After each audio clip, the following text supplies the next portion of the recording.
이 마지막 집회를 맞이해서 많은 성도들이 주 앞에 예물 드렸습니다.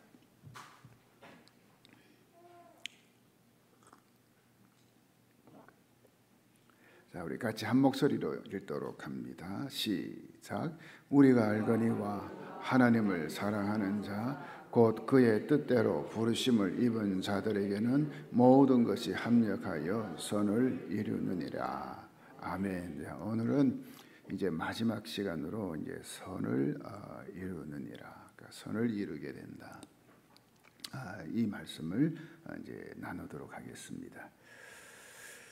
그 구약 성경 그 에스더서의 내용은 이렇습니다. 이 바벨론의 포로로 끌려간 유대인들이 그 하만 장군의 음모와 계략으로 이제 멸절 위기에 처하게 됩니다.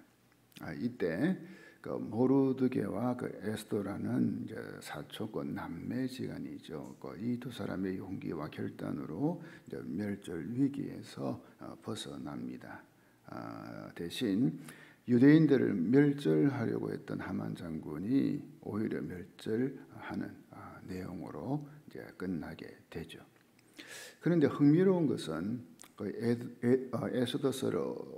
에스더서 어디를 보아도 즉 이 첫 장부터 마지막 장까지 하나님이란 단어가 나오지 않습니다. 한 번도 안 나옵니다. 하지만 에스더서를 읽는 독자라면 하나님이 하만 장군의 음모와 계략으로부터 이 유대인들을 구원하셨다는 것을 이제 발견하게 되는 거죠. 하나님 단어는 없는데 하나님이 그렇게 하셨다는 것. 그래서 어느 성경 주석가는 다음과 같이 말합니다.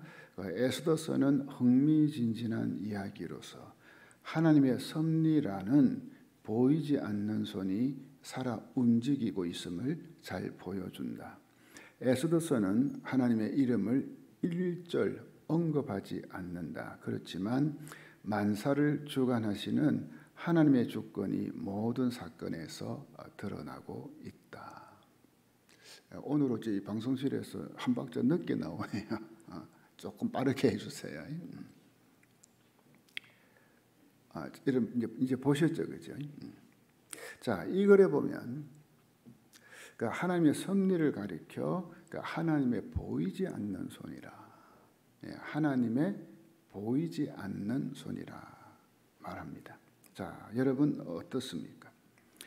여러분의 인생길에 하나님이 보호하시고 도와주시고 주장하시고 인도하시고 이끌어 주신 것을 여러분은 알고 있습니까? 어떻습니까? 다 압니까? 어떤 때는 분명하게 알았을 것 같기도 하고요. 또 어떤 때는 어렴풋이 느꼈을 것 같고, 또 어떤 때는 하나님이 전혀 개입하지 않고 계신다 이런 느낌을 받았을 경우도 있을 것 같습니다. 과연 그럴까요? 우리가 느끼든 느끼지 못하든, 우리가 깨닫든 깨닫지 못하든 하나님은 당신의 보이지 않는 손으로 여러분의 일거수일투족을 보고 계셨고 주관하셨다는 사실입니다. 인생의 커튼 뒤에 숨어있는 하나님의 보이지 않는 손은 우리의 환경을 조정하고 패배에서 승리를 이끌어내며 마귀의 괴계를 뒤엎고 모든 것이 합력하여 하나님의 자녀인 여러분에게, 저와 여러분에게 선을 이루도록 보장하십니다.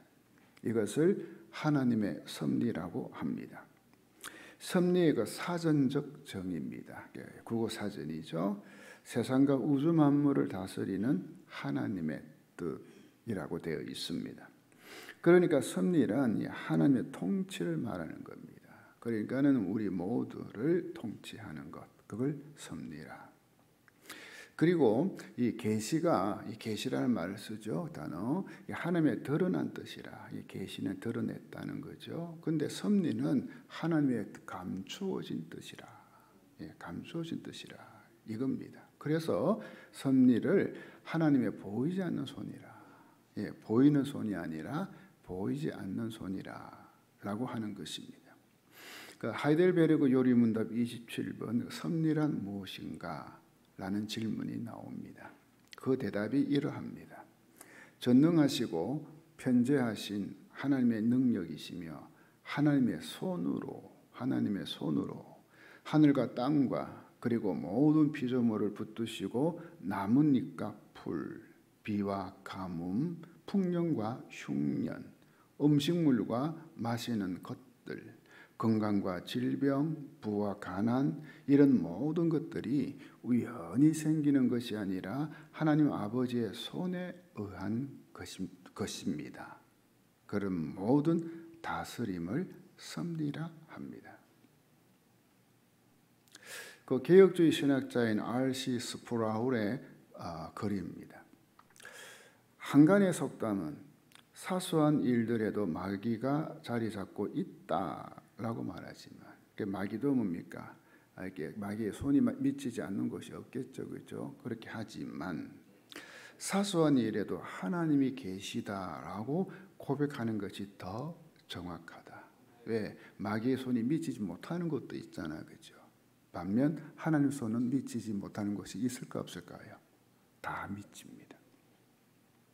섭리교리는 섭리 가운데 다스리시는 하나님의 통치가 큰 것부터 작은 것까지, 거대한 것부터 사소한 것 아니, 그 크기를 잴 수 없을 정도로 미미한 것까지 모든 것에 미친다고 선언한다.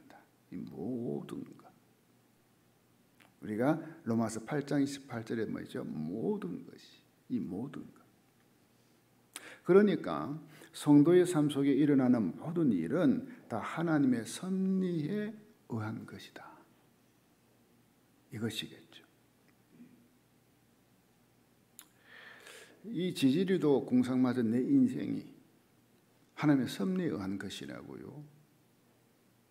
반문하는 사람이 있을 것 같아요. 그런데 답은 맞습니다. 네, 맞습니다. 하나님의 자녀인 우리는 아무 목적 없이 선택받지 않았습니다. 크게 보이든 작게 보이든 하나님의 목적을 위해 선택받았습니다. 저와 여러분이. 이것은 우리가 하고 있는 일이나 직업과도 상관없습니다. 그 아람의 그 나만 장군, 그 집에 이 노예로 잡혀간 이스라엘 그 여종이 있었습니다. 그 말 그대로 그 집에서 그냥 청소하고 빨래하고 주인 심부름하는 그 여종입니다. 여종. 그런 여종이 나만 장군 엘리사에게 소개합니다. 우리나라에 있는 엘리사 그분에게 가면 우리 그 장군님 이 나병 고칠 수 있을 것 같아요. 쉽게 이야기하면 하나님 소개하는 겁니다. 그 소개했고 그 결과로 나만 장군이 하나님 믿게 됩니다. 그 가족이. 놀랍지 않나요? 여러분, 노예로 팔려온 이 어린 여종이라고 해서 깔보지 마시기 바랍니다. 아니 네가 뭐 까짓게 뭐 한다고 아니죠, 그죠? 하나님을 사랑하는 사람이라면 모든 것이 합력하여 선을 이루게 됩니다. 간혹 이런 말을 하는 사람도 있더라고요. 저런 왼수를 어떻게 만나가지고 이 고생을 하는데 이게 하나님의 섭리라고요? 네, 맞습니다. 섭리입니다. 어쩌면 저런 왼수가 여러분을 하나님의 사람으로, 예수의 성품을 닮은 사람으로 만들기에 하나님이 파견한 훈련 교관인지도 모릅니다. 훈련 교관. 오래 참음의 열매를 맺게 하는 훈련 교관이요. 우리가 사용하고 있는 찬송가에 가장 많은 곡을 작사한 분이 누구인지 여러분 아시나요? 그 페니 크로스비 여사. 무려 우리 현재 사용하고 있는 찬송가에 21곡이 실려 있습니다. 깜짝 놀랄 일입니다. 그녀의 인생 스토리입니다. 그녀는 의사의 오진 때문에 태어난 지 6주 만에 눈이 멀고 말았습니다. 그의 어머니는 이후 몇 년이나 이 일 때문에 고통을 겪었죠. 지금 우리가 생각해도 그의 어머니 충분히 이해할 수 있잖아요, 그죠? 어린애가 그래 됐는데. 그러나 이 페니의 어머니는 자라가는 딸을 위로하면서 때로는 하나님이 그분의 자녀들에게 시각이나 청각을 주지 않는 대신 다른 감각들을 더 풍성히 개발하게 하셔서 살아가는 동안 하나님 뜻을 이루게 하시는 경우도 있다는 것을 이 어린 딸에게 종종 말해줍니다. 종종. 그 결과 이 페니는 탁월한 이 기억력을 함양하게 되었고요. 눈을 잃은 데 시력을 잃은 대신에 기억력을요. 그래서 성경의 많은 부분을 암송하게 됩니다. 많은 부분을. 그리고 성경 말씀으로부터 영감을 얻어 기독교 역사상 그 무엇도 견줄 수 없는 찬송가 복음성가 수천 편이 봇물 터지듯이 흘러나왔습니다. 페니는 1903년 그러니까 그녀의 나이 83세 때 이분이 90 넘어까지 사셨거든요. 96세까지 사셨으니까 83세 때 이렇게 기록했습니다. 내 눈을 잃게 한 그 가련한 의사는 이내 이웃에서 사라졌다. 우리는 더 이상 그 사람의 소식을 듣지 못했다. 그는 아마 이미 세상을 떠났을 것이다. 왜? 이미 이제 지금 페니의 나이가 몇 살이죠? 83세 때 기록한 거니까. 그러나 그를 만날 수 있다면 나는 스스럼 없이 그가 내게 세상에서 가장 큰 도움을 주었다고 말하겠다. 좀 이상하죠? 그렇죠? 이 의사는 내가 시력을 잃어버린 그 사건 이후 늘 미안한 마음을 표현하곤 했다고 한다. 그는 살면서 여러 가지 슬픔을 겪었지만 그 사건도 그중 하나였다. 그러나 이제 다시 그를 만날 수 있다면 나는 내 눈을 멀게 해주어 고맙다는 말을 거듭거듭 하고 싶다. 혹시 여러분이 그 사람을 만나면 내 마음을 전해주길 바란다. 나는 왜 그 의사가 엄연히 잘못을 저질렀는데도 그에 대한 배상을 청구하지 않을까? 이유는 많지만 몇 가지만 이야기해 보려 한다. 하나는 내가 눈이 먼 것이 의사의 과실이었다 하더라도 하나님의 실수는 아니었다는 것을 알고 있기 때문이다.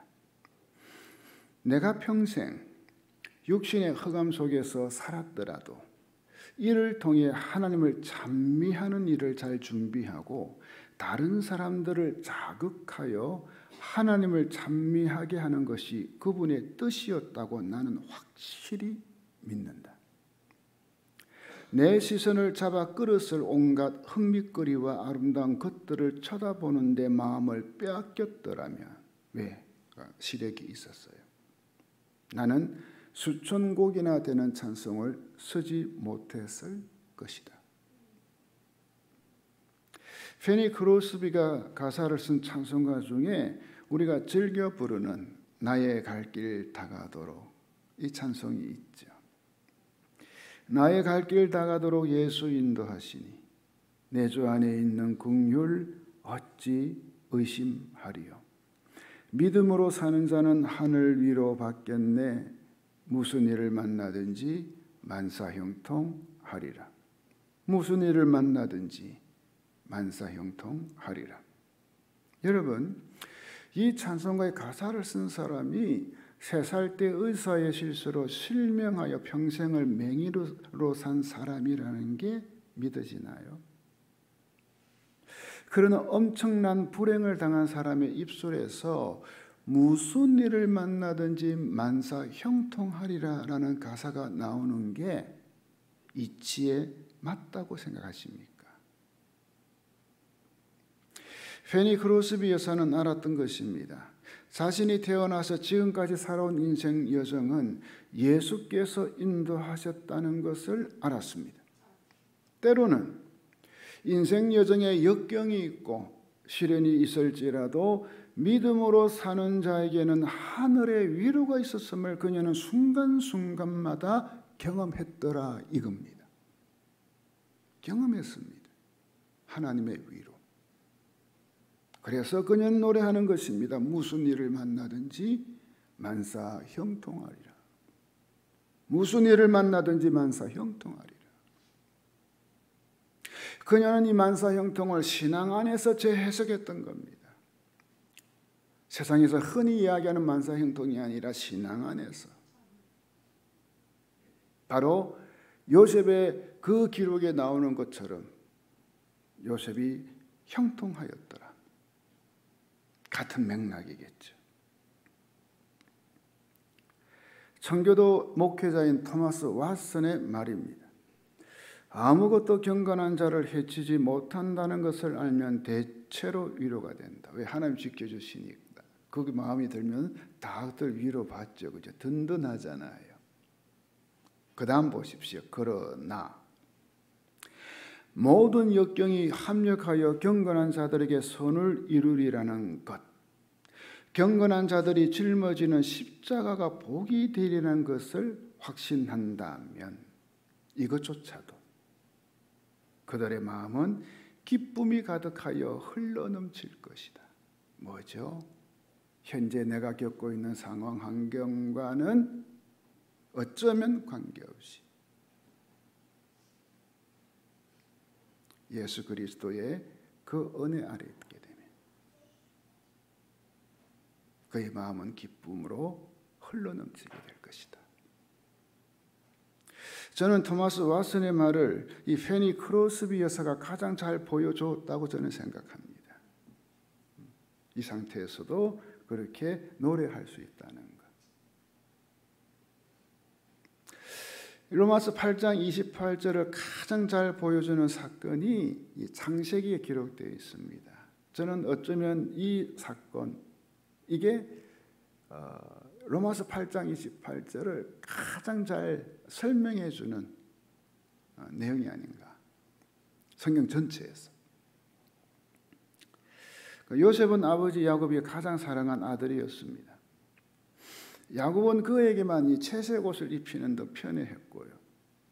이에 다른 아들들은 요셉을 미워하여 그에게 말 한마디도 다정스럽게 하지 않았습니다. 왜? 너무 미우니까. 거기다가 요셉은 자기가 꾼 꿈을 꿈꾼 이야기를 형들에게 했는데 그게 형들의 마음에 미움을 더 가지게 해줬죠. 그죠? 안 그래도 미운데. 그러던 어느 날 아버지 야곱은 세겜에서 양들을 치고 있는 형들에게 이 요셉을 보내 그들의 형편을 살펴보고 오도록 합니다. 요셉이 형들이 양을 치고 있는 곳에 가까이 이르렀을 때 형들이 요셉을 먼저 보고 죽이기로 모의를 하죠. 저 꿈꾸는 자가 오는데 우리가 한번 죽이자. 어떻게 되는가 보자. 요셉이 도착하자 형들은 요셉의 이 채색 옷을 벗기고 그 보기 싫은 옷, 그를 웅덩이에 던져버립니다. 그리고 형들은 태연하게 밥을 먹죠. 자기들끼리. 한창 떠들며 밥을 먹고 있는데 애굽으로 가는 상인들 보게 되었고 형제 중에 그 유다라는 그 형이 아니 우리 요셉을 죽이지 말고 너희로 팔 것 이걸 제안을 합니다. 그렇게 하여 요셉은 졸지에 아버지의 사랑을 독차지하던 귀한 아들에서 노예로 팔려가는 신세로 전락하고 맙니다. 요셉을 노예로 산 상인들은 그를 애굽의 시대장 보디발에게 팔았고 요셉은 그 집에서 종으로 살게 됩니다. 인생이라는 것은 정말 한순간에 바뀔 수 있다는 것을 알려주는 요셉의 불행한 사건이 아닌가. 한순간에 야 인생이 이렇게 바뀔 수도 있구나. 좋은 쪽이든 안 좋은 쪽이든. 그렇죠? 한순간에. 우리에게도 얼마든지 일어날 수 있는 것. 한순간에. 한편 형들은 요셉의 채색 옷에 짐승의 피를 묻혀 아버지 야곱에게 들고 가서 이 옷이 요셉의 옷이 아니냐라고 물으며 요셉이 짐승에게 잡아먹혀 죽은 것처럼 위장합니다. 어찌 보면 완벽한 알리바이를 세운 거죠. 이때가 요셉의 나이 17세였습니다.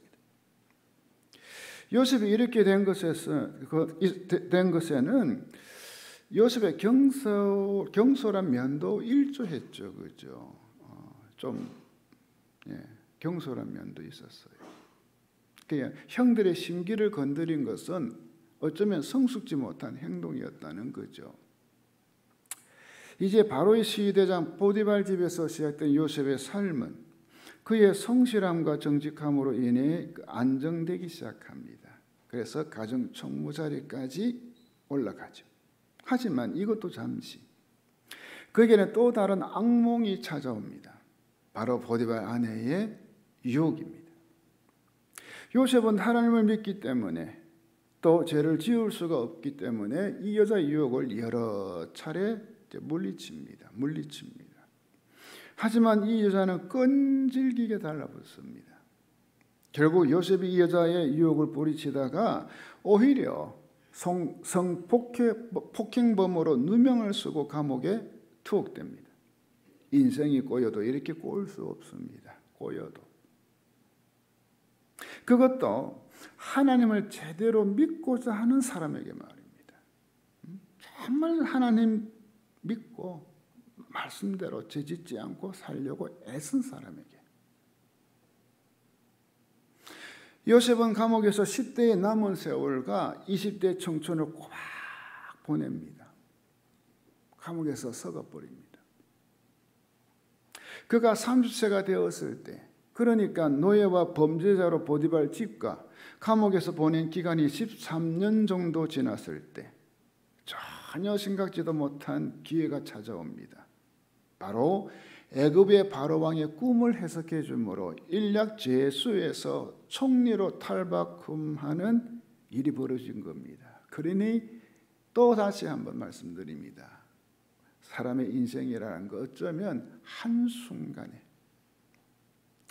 이렇게도 되고 저렇게도 될 수 있겠구나. 한순간에 모든 재산 날릴 수도 있고 한순간에 내 건강 다 날릴 수도 있고 등등. 또 그것이 오히려 한순간에 더 뭡니까? 그것을 얻을 수도 있겠고. 그리고 애국과 주변 국가의 기근이 왔을 때 요셉은 형들을 만나게 됩니다. 요셉은 자신이 요셉인 것을 형들에게 처음에 숨긴 채 그들의 신앙을 떠봅니다. 신앙을. 형들이 자기를 노예로 판 일을 진심으로 뉘우치는 것, 이거 확인하고 싶었던 거죠. 왜? 진정한 용서와 화해를 이루기 위해서. 요셉의 의도대로 형들은 자신들의 과오를 진심으로 뉘우칩니다. 이를 본 요셉이 드디어 자신의 정체를 형들에게 밝힙니다. 창세기 45장 3절에서 8절 같이 보겠습니다. 내가 요셉입니다. 아버지께서 아직 살아 계시다고요. 요셉이 형제들에게 이렇게 말하였으나 놀란 형제들은 어리둥절하여 요셉 앞에서 입이 얼어붙고 말았다. 얼어붙고 남죠. 이리 가까이 오십시오 하고 요셉이 형제들에게 말하니 그제야 그들이 요셉 앞으로 다가왔다. 내가 형님들이 이집트로 팔아넘긴 그 아우입니다. 맞아요, 틀려요? 맞죠, 그죠? 이거는 사실이니까. 그러나 이제는 걱정하지 마십시오. 자책하지도 마십시오. 형님들이 나를 이곳에 팔아넘기긴 하였습니다만 그것은 하나님이 형님들보다 앞서서 나를 여기에 보내셔서 우리의 목숨을 살려주시려고 그렇게 하신 것입니다. 형님들보다 하나님이 앞서서 한 겁니다. 이 땅에 흉년이 든 지 이태가 됩니다. 앞으로도 5해 동안은 밭을 갈지도 못하고 거두지도 못합니다. 하나님이 나를 형님들보다 앞서서 보내신 것은 하나님이 큰 구원을 베푸셔서 형님들의 목숨을 지켜주시려는 것이고 또 형님들의 자손을 이 세상에 살아남게 하시려는 것입니다. 이런 하나님의 목적이 있어서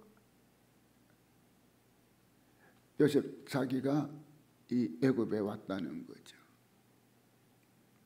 이 애굽에 형님들이 나를 팔았지만 사실은 하나님이 앞서서 이거 하신 거다. 보이지 않는 손으로. 자, 8절 보십시오. 그러므로 실제로 나를 이리로 보낸 것은 형님들이 아니라 하나님이십니다. 실제로 나를 이리로 보낸 것은 형님들이 아니라 하나님이십니다. 하나님이 나를 이리로 보내셔서 바로의 아버지가 되게 하시고 바로의 온 집안의 최고의 어른이 되게 하시고 이집트 온 땅의 통치자로 세우신 것입니다. 요셉이 17세 때 형들에게 미움을 받고 그래서 노예로 팔리고 보디발 집에서 노예로 잘 지내다가 그의 아내의 유혹을 뿌리친 죄 아닌 죄로 감옥에 갇힙니다. 그 감옥에서 30세까지 섰고 있으면서 이제는 여기서 인생 끝나는구나 라는 인생 포기점에 도달했을 때 누구라도 이 인생 포기점, 전혀 생각지도 못한 바로 왕의 꿈을 해석해 주는 일이 일어났고 그 일로 제수에서 일약 애굽의 총리가 되는 인생 역전을 맛봅니다. 거기다가 기근을 맞아 곡식을 구하러 온 형들과의 극적인 만남, 그리고 아버지 야곱을 비롯한 온 가족이 애굽으로 와서 정착하게 되고 이것이 결국에는 하나님의 구속사를 이루게 되었다는 사실 여러분 아시나요? 이러한 요셉의 인생에서 우리는 하나님의 섭리라는 단어를 그의 인생 여정 곳곳에서 얼마든지 충분하게 발견할 수 있겠죠. 하나님의 보이지 않는 손이 그의 인생길에 개입되어 있었고요. 본인도 타인들도 어쩌면 모르게 역사하고 있었다는 사실. 우리는 이제 이 말씀을 통해 충분히 알 수가 있는 것입니다. 바로 하나님을 사랑하는 자, 곧 하나님의 뜻대로 부르심을 입은 자에게는 모든 것이 합력하여 선을 이루게 된다는 거예요. 복음 전도자인 벤스 헤브너의 고백입니다. 나는 하나님께 감사합니다. 보이지 않는 손 때문입니다. 때로는 나를 독려하여 앞으로 나아가게 하시고 때로는 나를 제지하시니 감사합니다. 때로는 부드러운 손길로 나를 다독여 주시고 때로는 따끔하게 질책하시니 감사합니다. 때로는 고쳐주시고 때로는 위로해 주시니 감사합니다. 내 시간은 그분 손 안에 있습니다. 내 시간은 그분 손 안에 있습니다. 보이지 않는 손. 하나님의 섭리. 이 보이지 않는 손은 안개가 자욱한 환경에 가려 흐릿할 때도 있습니다. 하나님께서 지금 일하시는가 개입하시는가 모를 때가 있다 이거겠죠. 그죠? 내 인생 여정에서. 그런데 그 다음 보세요. 그러나 흐린 날 우리가 해를 볼 수 없다 하여 곧 해가 존재하지 않는다는 의미는 아닙니다. 뭐죠? 하나님은 여전히 거기 계시더라 이겁니다. 평생 아프리카 콩고에서 사역한 론 마이어스 선교사님 가족에 대한 이야기입니다. 론 마이어스의 가족이 미국 네브라스카 시골에 살 때였습니다. 형 앨런과 그의 친구는 들에서 일을 마치고 밥을 먹으러 집으로 들어왔습니다. 그들은 아버지와 함께 라디오를 켜고 저녁 뉴스를 들었습니다. 치열한 한국전쟁, 우리 6.25죠. 한국전쟁에 관해 보도되는 소식들은 좋지 않았습니다.